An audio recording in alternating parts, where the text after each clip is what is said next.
இப்படி குழந்தை இதுக்கு ஹாஸ்பிட்டல் இருக்காங்கிறது எனக்கு தெரியாது. இது 2014 நடந்த சம்பவம்.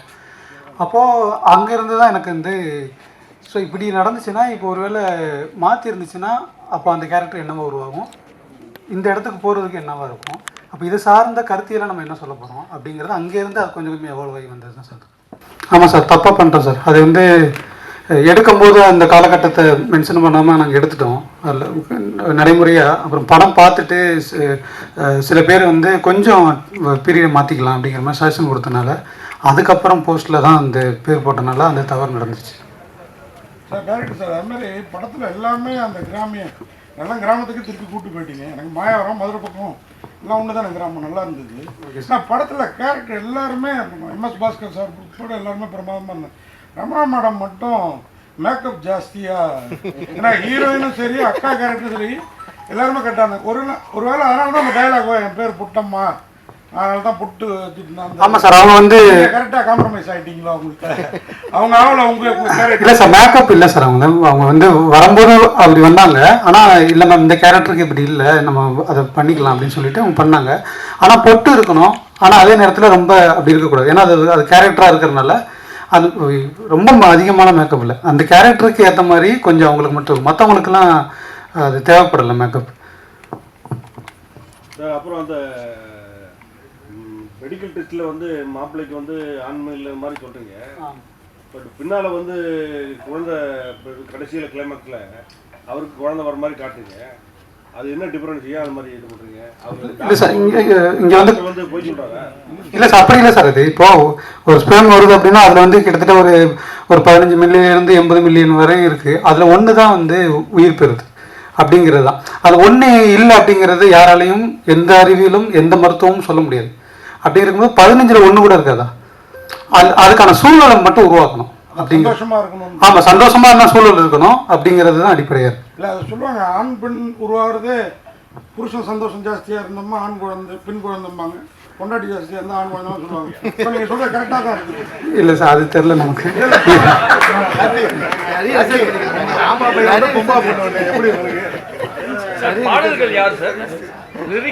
லிரிக்ஸ் வந்து இவர் தான் சார். எல்லா பாடலோட லிரிக்ஸும் ரொம்ப நல்லா இருந்துச்சு.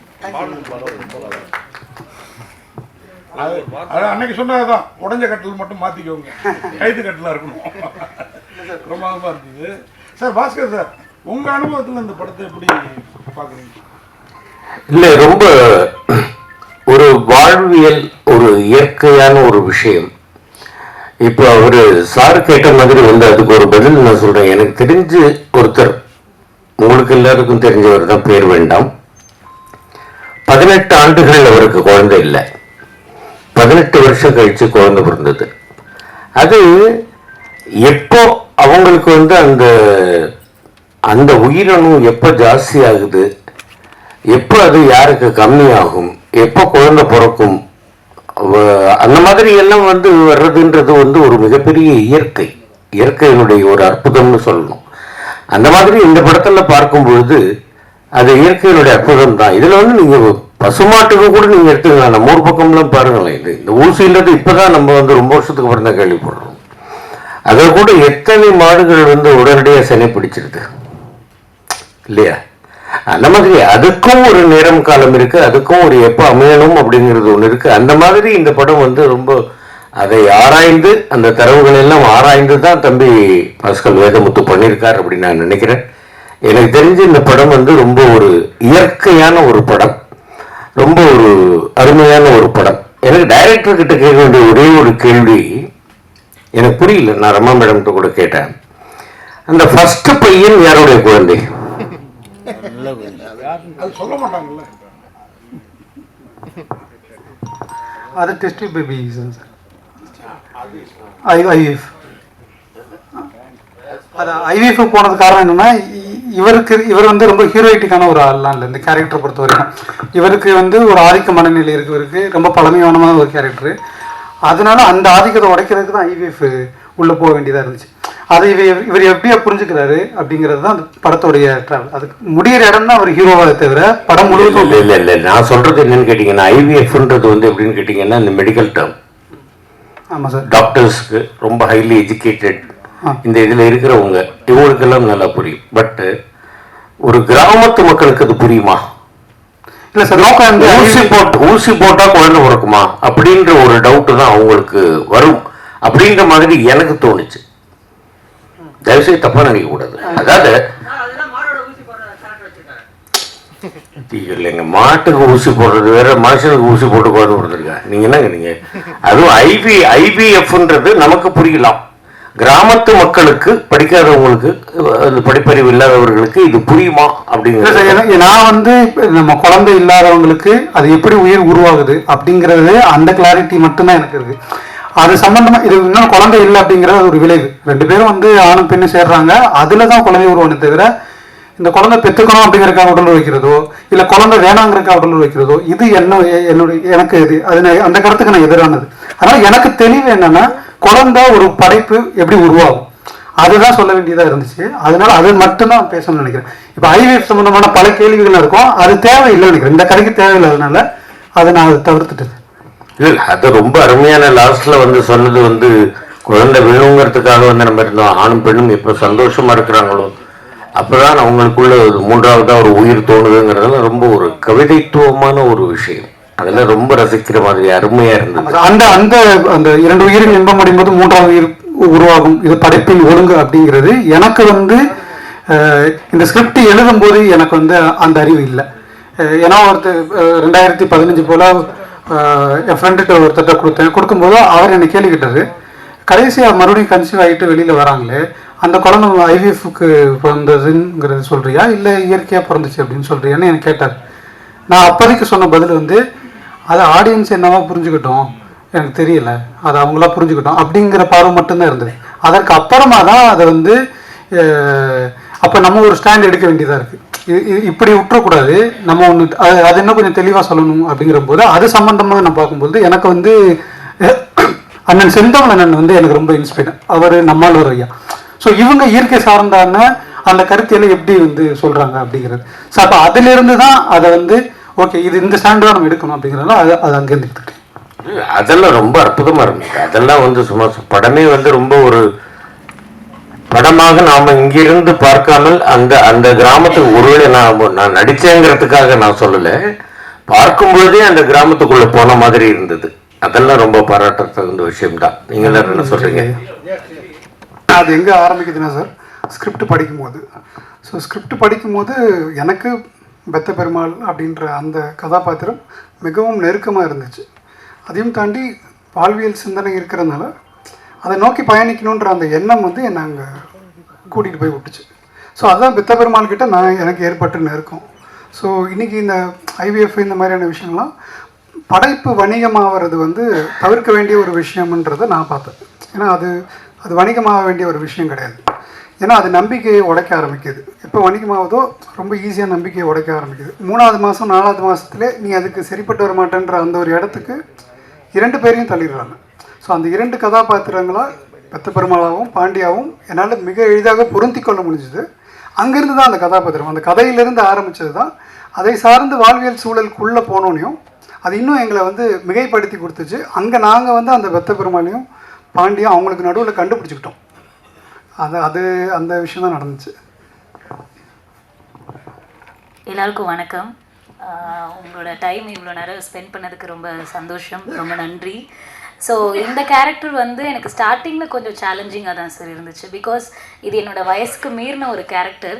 ஸோ இது நம்ம பண்ணலாமா, பண்ணால் கரெக்டாக வருமா அப்படிங்கிற மாதிரி நிறைய குழப்பங்கள் இருந்துச்சு. ஆனால் என்னை சுற்றி இருக்கவங்க, என்னோடய ஃப்ரெண்ட்ஸ் எல்லாருடைய லைஃப்லையும் இதை ஃபேஸ் பண்ணிகிட்ருக்காங்க. ஸோ இது எல்லாமே நான் நேரில் இருந்து பார்த்துருக்கேன். நான் அதில் ஒருத்தியாக ஏன் அவங்களோட வழிகளை நான் ஏன் மக்களுக்கு தெரிவிக்கக்கூடாது அப்படின்ற ஒரு எண்ணத்தில் தான் நான் இந்த ஸ்கிரிப்டுக்கு ஓகே சொன்னேன். ஸோ அங்கே போய் ரிஹர்சல் எடுக்கும்பொழுது அந்த மக்களோட பழகும்போது ஆப்வியஸ்லி அந்த கேரக்டரோட கொஞ்சம் சிங்காக வாய்ப்பு கிடைச்சிது சார். டைரக்டர் சார் வந்து கேட்டிருந்தார், இங்கேருந்து இங்கே ஒரு ஸ்டே இருக்குது, இங்கேருந்து இங்கே ஒரு எண்டு போவோம் அப்படின்னு சொல்லும்போது சரி ஓகே இங்கே சேஞ்ச் ஒரு இருக்குது, நம்ம ஒரு வேறு வேரியேஷன் நம்ம பண்ணலாம் அப்படின்னு சொல்லி அப்படி டிஸ்கஸ் பண்ணும்போது அதை பார்க்க அப்படி தெரியுதுன்னு நினைக்கிறேன். ஓகே, அவர் அழும்போதே இவருடைய கேரக்டர்ஸ் வந்து முடிஞ்சிருச்சு. அதே மாதிரி பாண்டி கிணத்து சீனில் இருக்கும் பொழுது நீ தான் முக்கியம் நினச்சேன், குழந்தை தான் எனக்கு முக்கியம், நீங்கள் தயவுசெய்து என்னை விட்டு நாங்கள் வந்துக்கிறோம் அப்படிங்கிற போது அங்கே அந்த கேரக்டராக அங்கே வந்து நின்றுச்சு. அதற்கப்புறமா அவங்களுடைய எமோஷ்னல்ஸ் பெருசாக தேவைப்படலை. அப்படிங்கிற போது ஆஃப் மூடாக கொஞ்சம் இருந்து அதுக்கப்புறமா சேர்றதுங்கிறது தேவைப்பட்டது. அப்படிங்கிறது கன்வே பண்ணும்போது அவர் இப்படியான ஒரு ரொம்ப சூப்பராக பண்ணி கொடுத்துருக்காரு. Thank you sir. ஹீரோயின் மேடம் அதுமாதிரி தமிழ் சினிமாவில் ரமா மேடம் மாதிரி ஹீரோயின்லாம் வந்து ரொம்ப நாள் ஆகுது. அதாவது உங்களை மாதிரி ரமா இந்த ஒரு எங்களுக்கு பிடிச்ச அந்த கலரில் நீங்கள் துணிச்சலாக அந்த படத்தில் ரொம்ப அன்னோனியமாக ஹீரோயோட நடிச்சிருந்தீங்க. எனக்கு கூட படத்தில் அவருக்கு பேர் வந்து பெத்த பெருமாள்னு பேர் வச்சுட்டு அவர் பெக்காத பெருமாளாகவே விட்டுருவாரோ டேரக்டர் அப்படின்னு யோசித்தேன் நான். ஆனால் உங்களோட அன்னோனியத்தில் ஒரு குழந்தை கிளைமாக்ஸில் உண்டாகிற மாதிரி காட்டினீங்க. அந்த அவ்வளோ அன்னோனியம் காட்டி நடித்தது இந்த படத்தில் மட்டும்தான் பண்ணுவீங்களா இல்லை அது இயல்பே உங்கள் ஏன்னா அவங்க 2 பேருக்குள்ள அந்த கெமிஸ்ட்ரி ஃபிசிக்ஸ்லாம் சொல்லுவாங்கள்ல பக்காவாக ஒர்க் அவுட் ஆகிடுது. அதை பற்றி சொல்லுங்கள்.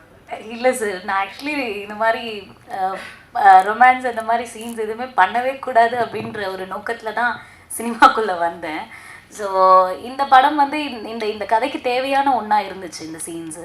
ஸோ ஆரம்பத்தில் வந்து திரவ் சார் வந்து எனக்கு அவங்க தான் என்ன இந்த படத்துக்காக, ஏன்னா இவரோட படத்துக்காக நான் ஒரு ஆடிஷன்ஸ்க்காக போயிருந்தேன். ஸோ அந்த மூலயமா தான் சார் என்னை செலக்ட் பண்ணாங்க. ஆரம்பத்தில் கொஞ்சம் ஒரு மாதிரியாவது இருந்துச்சு. நீங்கள் இப்போ பார்த்த சீன்ஸ்லாம் கூட பார்த்தீங்கன்னா நாங்கள் அந்த இடத்துல சிரிச்சுக்கிட்டு இது நான் ரியலாக சிரிக்கிற சிரிப்பு இது. ஸோ இந்த மாதிரி சிரிச்சுட்டு அந்த மாதிரி தான் என்ஜாய் பண்ணி தான் பண்ணிகிட்டு இருந்தோம். மற்றபடி வந்து ஒரு பெரிய ஒரு டிஸ்டர்ப்டாவோ இல்லை அந்த ஒரு அவரோட ஒரு எப்படி சொல்கிறது கம்யூனிகேஷன் லெவல் கம்மியாகும் அந்த மாதிரி எனக்கு எதுவுமே கிடையாது. ஸோ அவர் ரொம்ப ஃப்ரெண்ட்லியாக அதாவது இந்த படம் ஸ்டார்ட் பண்ணதுலேருந்து ரொம்ப ஃப்ரெண்ட்லியாக ஒர்க் பண்ணிகிட்ருக்கோம். அதனால் இந்த படத்தில் மட்டும்தான் சார் அது.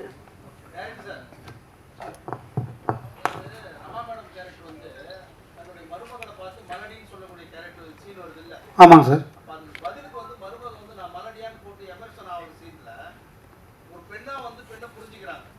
Okay sir.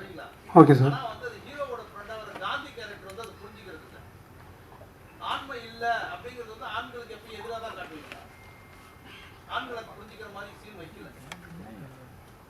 இல்லை சார், இதே ஆம்பளை குழந்தை பெற்றாதாங்கிறத வந்து அப்படி தானே ஆண்கள் நிறைய பேர் அதோட தொடர்புபடுத்தி இருக்கிறாங்கல்ல.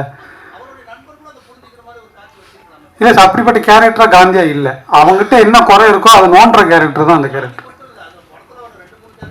இல்லை சார், ஆம்பளை அப்படிங்கிறது உடையிற தன்னை புரிஞ்சுக்கிறது இன்னொருத்தவங்க மூலமாக இல்லை, தானே புரிஞ்சுக்கணும். அதுதான் அந்த கேரக்டர் பெத்த பெருமாள். அவரே தானே புரிஞ்சுக்கிறது தான் அந்த கேரக்டருடைய ஸ்ட்ராங்குன்னு நினைக்கிறேன். அது இன்னொருத்தவங்க சொல்லி புரிஞ்சால் மறுபடியும் அது அவங்களுடைய பாயிண்ட் ஆஃப் வியூ மாறிடுது. என்கிட்ட ஆதிக்கம் இருக்குங்கிறத நான் உணரணும்ல. முதல்ல நான் உணர்ந்தால் தானே அது சரியாக முடியும். இன்னொருத்தன் சொல்லி அது உணருங்கிறது உணர முடியாது. அது அறிவியல கருத்தாக அது புரிஞ்சுக்கலாம். ஆனால் உண்மையிலே உணர்ந்தா தானே நான் பண்ணுற தப்பு ஆதிக்கங்கிறது அவன் மனசில் உள்ளது அவனே உணரணும். அதுதான் அந்த கேரக்டர். அப்படிதான் அந்த ஆண் தன்மையை இவரதே உணர்ந்து தான் அவர் வெளிக்கொண்டு வந்தார். சார் அது மாதிரி அந்த ஃப்ரெண்டு கேரக்டர் யார் சார்? அது ரொம்ப நல்லா பண்ணியிருந்தாரு. அவர் எங்கேயும் காட்டவே இல்லையா? அது யார் சார்? இவரோட ஃப்ரெண்டு கேரக்டர் பங்காளியா ஃப்ரெண்டா ரொம்ப நல்லா பண்ணியிருந்தாரு. கருப்பு. அவர் எதுவும் பப்ளிசிட்டிக்கெலாம் வரவே இல்லை. அன்னைக்கு வந்து நல்லா பண்ணி அவர் மதுரை ஊரில் இருக்கார் சார். அவர் ரொம்ப நல்லா பண்ணியிருக்காரு. இவருக்கு ஏதோ பங்காளி வீட்டு பையன் மாதிரியே இருந்தார். ஆமாம் சார், ஊருக்காரர் பங்காளி வீட்டு கோவம் வந்தாலும் அவர்கிட்ட தான், ஆமாம் இது வந்தாலும் அவர்கிட்ட தாங்க நல்லா பண்ணியிருக்காங்க. Okay sir, thank you sir. இல்லை சார், அது வந்து இப்போ படம் பார்க்குறதுக்கு முன்னாடியான பல கேள்விகள் இருக்கும். இது இன்னும் அந்த போஸ்டர்ஸ் வந்து ஒரு தன்மையில் மட்டும் இல்லை, இவங்களுக்கு பலவிதமாக பல விஷயங்கள் இதுக்குள்ளே புரியும் அப்படிங்கிறதுக்காக இந்த போஸ்டர்ஸ் வச்சோம். அது படம் பார்க்கும் பொழுது அது இது சரியாக கன்வே பண்ணிடும் அப்படின்னு நம்பினேன். அது ஆயிடுச்சுன்னா சந்தோஷம், இல்லை மறுபடியும் அது சர்ச்சை ஆயிடுச்சுன்னா அது நம்ம பேசி ஆகணும் சார்.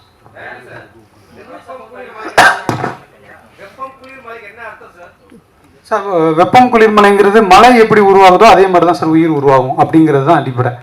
இப்போ வந்து ஆணோடைய இதில் வந்து வெப்பம் தன்மை அதிகமாக இருக்கணும், பெண்ணோட கர்ப்பப்பையில் குளிர்ச்சி தன்மை இருக்கும். இது ரெண்டு புணர்ச்சி நிலையில் ஒரு உயிர் உருவாகுது. அதே மாதிரி தான் மழை எப்படி உருவாகும், காற்றில் வந்து வெப்பம் தன்மையும் புணர்ச்சி தன்மையும் குளிரும் புணர்ச்சி நிலையில் தான் மழைங்கிறது ஒரு வடிவத்துக்கு வருது. அதனால இது அதுக்கும் இயற்கை சார்ந்ததுனால அது வந்து இந்த தலைப்பு வச்சிருக்கோம். சார் ஒரு நிமிஷம் சார் ப்ளீஸ்.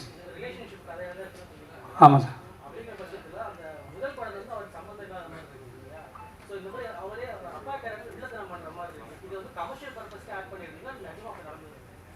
இல்லை சார், பேசிகிட்டு இருக்கும்போது சொன்னது மட்டும்தான் சார் எடுத்துக்கிட்டேன். இப்படி ஒரு ஐவிஎஃப் இருக்குது, இப்படி குழந்தை பெற்றுக்கிறங்கிறதே எனக்கு தெரியாது. இப்படி ஒரு நான் மாட்டுக்கு தான் பார்த்துட்ருக்கேன் ஊரில், ஏன்னா பக்கத்தில் நம்ம மாடு வளர்க்குறோம், இதுதான் நான் பார்த்துட்டு இருந்திருக்கேன். அதே இது இங்கே மனுஷனுக்கு இப்படி நடக்குதா, அதை வந்து சோகால்டு ஆம்பளை அப்படிங்கிறத அது எப்படியா எடுத்துப்பாங்க அப்படி. ஆமாம் இல்லை சார், அதெல்லாம் இல்லை சார். அதான் சார் நாட்டு மட்டும்தான் சார் அது எனக்கு புரியாத இடத்துலேருந்து எடுத்துக்கிட்டேன். ஐவிஎஃப் பற்றி எனக்கு சுத்தமாக அறிவே இல்லாத இடத்துலேருந்து இப்படி ஒரு கேரக்டர் இருந்தால் என்ன அப்படிங்கிறது தான் சார். அது முழுக்க முழுக்க கற்பனை தான். அது கேரக்டர் சார்ந்த கற்பனை தான், மற்றபடி நடந்தது நிகழ்வுங்கிறது ஒன்றுமே இல்லை. அது டிஸ்கஷன் பேசிகிட்டு இருப்போம்ல, இப்படி ஒரு போகிறோம் அப்படின்னா அங்கேருந்து எடுத்தது தான் சார்.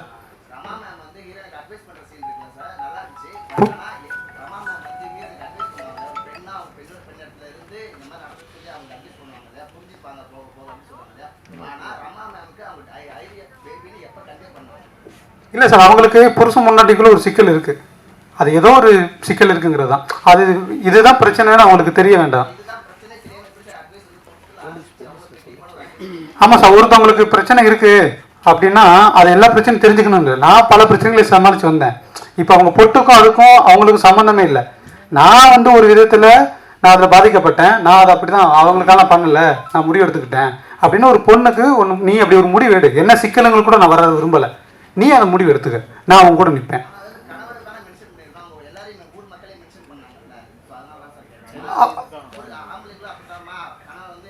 இல்லை சார், அவனும் ஆம்பளை தானே, போக போக புரிஞ்சுப்பாங்கிறது தான் சார் சொன்னாங்க. ஒட்டுமொத்த ஆம்பளைங்களும் அவங்க புரிஞ்சுப்பாங்கன்னு அப்படி ஒன்றும் மென்ஷன் பண்ணல சார். ஆமாம், அவங்களும் பண்ணாங்க. ஏன்னா பொட்டு வச்சுக்கிட்டு போகக்கூடாது, புருஷன் செத்தா எனக்கு கேள்வி பேசுறாங்க, அது ஊர் சம்மந்தப்பட்ட பிரச்சனையா இருக்கு. அது ஊர் சம்மந்தப்பட்ட பிரச்சனை. சீவிட்டு போகிற பற்றியா, இவன் எங்கேயோ போகிறா, புருஷன் செத்துனா அவளுக்கு போகிறா அப்படின்னு ஊரே பேசுறது டாபிக். இது வந்து ஊர் ஒன்றை பேச போகிறதில்ல, அவன் ஆம்பளை தானே, அவன் போக புரிஞ்சுப்பான் விடு, என்ன ஊரே புரிஞ்சுக்கிச்சு, அவன் ஒருத்தன் புரிஞ்சுக்க மாட்டானா அப்படிங்கிற இடம் தான் சார் அது. இல்லை அது ஃபுல்லாக கையில் எடுத்தது தான் அது. அவர் டேரக்டர் வந்து ஃபுல்லாக ஒரு சின்ன ஷேக் இருக்கணும், அந்த ஃபீல் கிடைக்கும் அப்படின்னு சொல்லி பேசி எடுத்தது தான் அது. ஃபுல்லாமே அந்த சீன் ஃபுல்லாமே ஒன் டேக்கில் போச்சு, கையில் இது பண்ணி. டைரக்டர் உங்களுக்கு சொன்னாரா, அந்த ஜோடிகளுக்கு சொன்னாரா ஷேக் இருக்கு? இல்லை என்கிட்ட டிஸ்கஸ் பண்ணுங்க. மேடம் ரமா மேடம், அது மாதிரி நீங்கள் அந்த மாமியாராக பண்ணது ரொம்ப நல்லா இருந்தது. எங்கள் மேக்கப் தான் கொஞ்சம் உருக்கலை தெரிஞ்சுன்னு சொன்னால் அதுக்கும் நானே கூட ரீசனை சொல்லிட்டேன். அதுக்கு ஏதாவது ட்ரையல் இல்லை, ஏதாவது மாமியார்களை சந்திச்சு ஏதாவது பண்ணீங்களா? ஏன்னா நீங்கள் படுத்துகிற பாட்டிலேயே அவங்களுக்கு உருவான கரு கூட கலைஞரும் போல இருந்தது, அந்த மாதிரி பண்ணியிருந்தீங்க ரொம்ப இதுவாக. எல்லாருக்கும் வணக்கம். மேக்கப் தெரியுது அப்படின்னு நீங்கள் சொல்கிறீங்க. எனக்கு ஃபஸ்ட் டைம் நான் கனா படம், மெட்ராஸ், இப்போ பார்க்கிங், இந்த படத்தில் தான் இல்லை இவ்வளோ எல்லாமே நேச்சுரலாக இருக்குன்னு இது வரைக்கும் அது மாதிரி கேள்விப்பட்டேன். பட் இது எனக்கு தெரியல. ஒருவேளை மேபி நான் அந்த பெரிய பொட்டு வைக்கிறேன்ல, ஸோ அந்த கலர்னால அது மாதிரி தெரியலாம். மற்றபடி மேக்கப் எதுவும் போடலை, நேச்சுரலாகவே அந்த பொட்டுனால அது மாதிரி தெரிஞ்சிருக்கும்னு நினைக்கிறேன். அதுவும் இல்லாமல் மாமியார் மருமகள் இது நிறைய நம்ம பார்த்துட்ருக்கோம். ஸோ எனக்கு ஒன்றும் பெருசாக தெரியல சார். டைரக்டர் என்ன சொன்னாரோ அது பிரகாரம் பண்ணேன்.